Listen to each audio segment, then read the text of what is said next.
Hi, I'm Lachlan, one of the podiatrists at Doverston Health, and you're about a tricky little issue called Cuboid syndrome.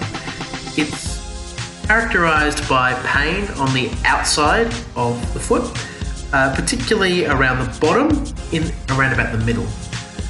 Your cuboid itself is a small bone that is cube-shaped, which gets really irritated by one of the tendons that's wrapping in around underneath it. This tendon is responsible for making sure that you don't go over on your ankle too much, and helps to bring your feet out like that.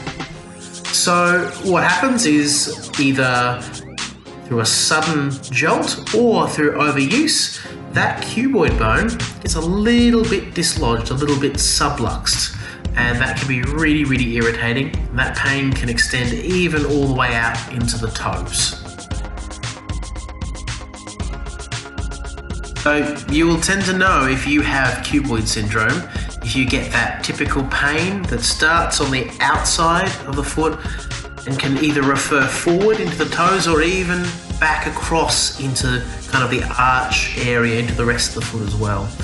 It can make people limp, and it can stop people from doing the dancing or the running that made it start in the first place. It's pretty uncomfortable and it's pretty achy.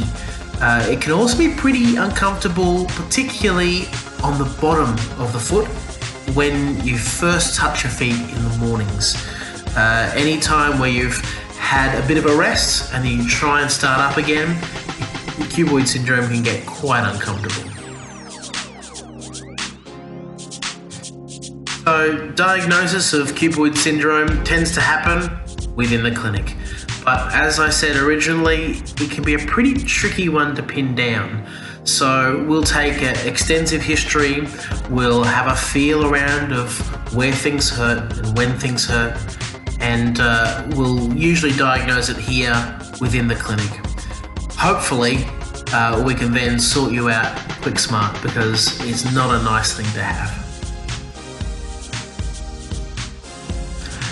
There are quite a few ways that we can help you if you've got cuboid syndrome. Firstly, as simple as actually manipulating that bone back into place so that it's no longer subluxed, so that it's where it's supposed to be. There are also other ways, such as padding, strapping, and even changing your shoes, which have proved to be really helpful.